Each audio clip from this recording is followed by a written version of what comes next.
Hello and welcome to Team Basics. We're going to spend just a few minutes taking a look at some team basics to prime us for our day together on June 8th. We have an hour to spend on Patrick Lencioni's 5 Behaviors of a Cohesive Team.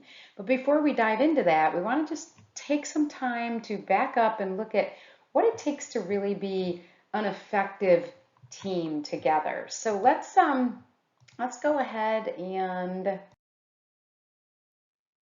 imagine, a team that gels. We see decreased misunderstandings, right? There's reduced gossip. There's no worrying about people getting things done. It's effectively disseminating that information, feeling like you actually want to do more.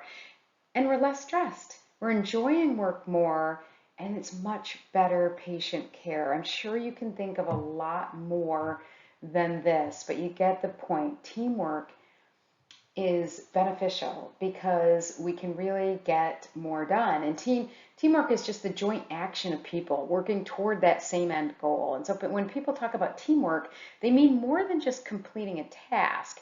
They mean the work that comes from people working together effectively. You can't just put a group of people together. The strength of a team really comes from supporting each other, communicating well, and doing our fair share.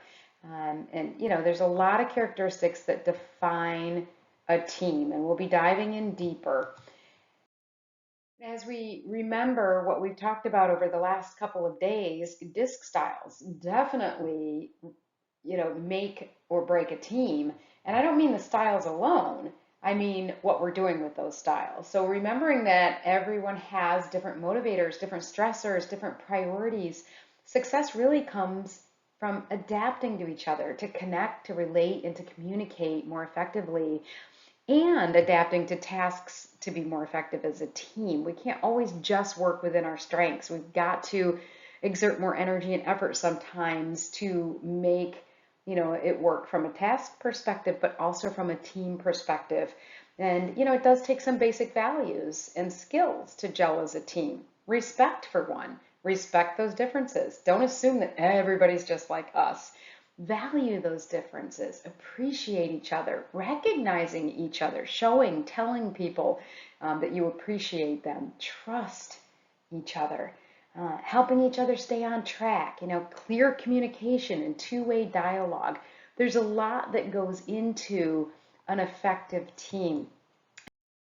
As we're thinking about the team and being effective, it's important to really understand that each one of us plays a vital role. And do we really appreciate that? There's a great story about Charles Plum. He's a US Navy jet pilot in Vietnam. And after 75 combat missions, his plane was destroyed by a surface-to-air missile.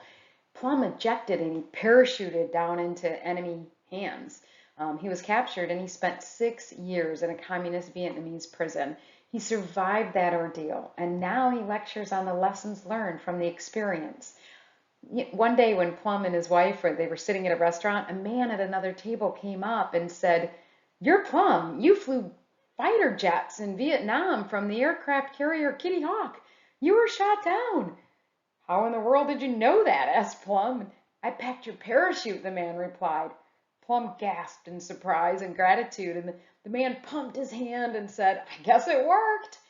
Plum assured him it sure did. "If your chute hadn't worked, I wouldn't be here today." Plum couldn't sleep that night, thinking about that man.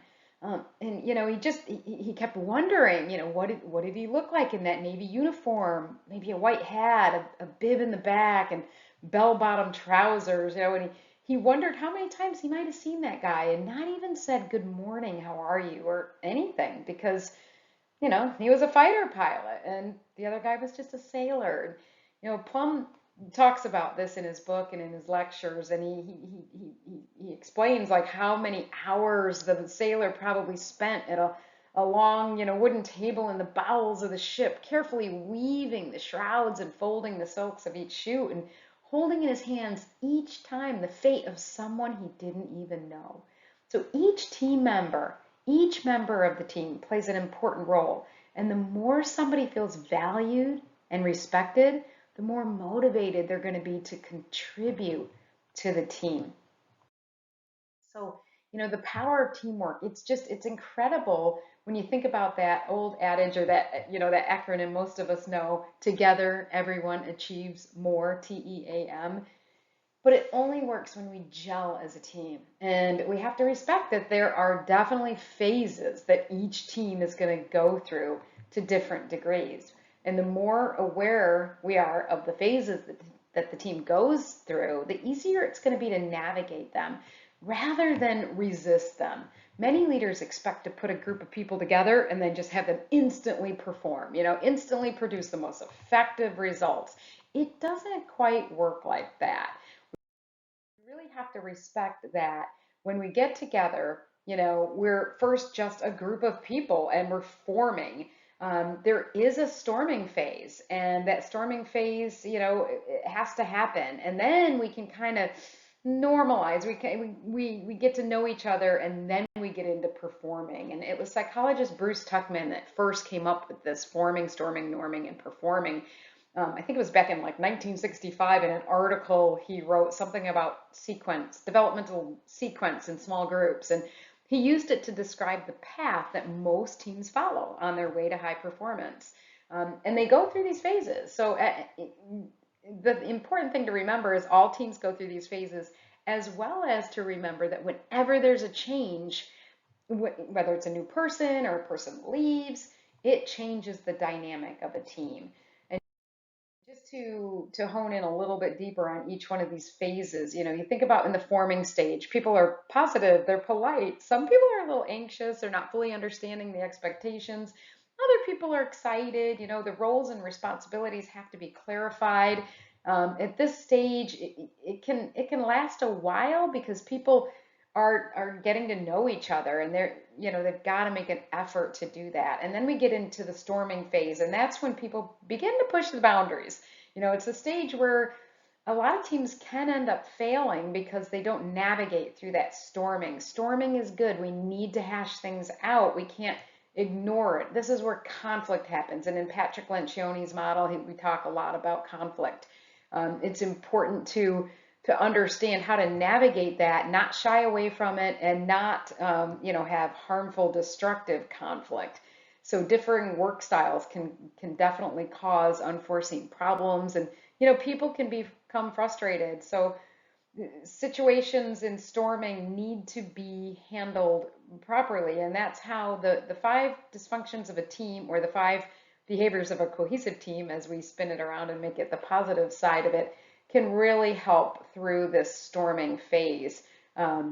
Understanding disc styles is another important piece of the storming phase. And then, as I said, you go into norming, where we start to resolve those differences. We respect each other's strengths, and we trust in each other. We trust in our leader. We trust in the team. We understand what direction we're headed in. We believe in that vision and that mission. And people are actually starting to socialize a little bit together. They have a stronger commitment to that collective goal.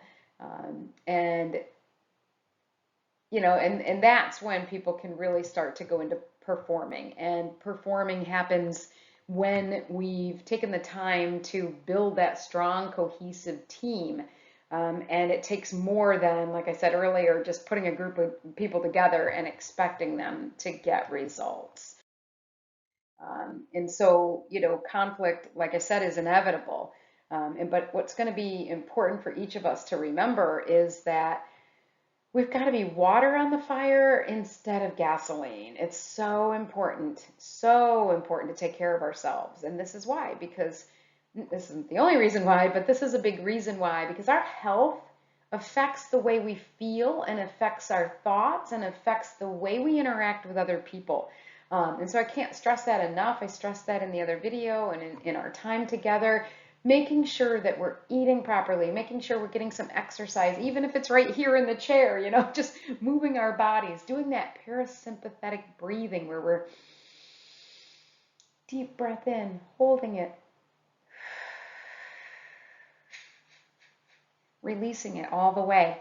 Doing 3 of those will calm our parasympathetic system. I'm probably saying that wrong. I'm not a healthcare professional. I just know it works. I do it all the time. I do it when I wake up in the middle of the night. But when I'm frustrated on a team in a situation like that too, I try to like calm myself so that I can be present and be mindful and not be fire, on that gasoline, but be water or gasoline on that fire. I think I said that wrong, but be water on the fire rather than the gasoline.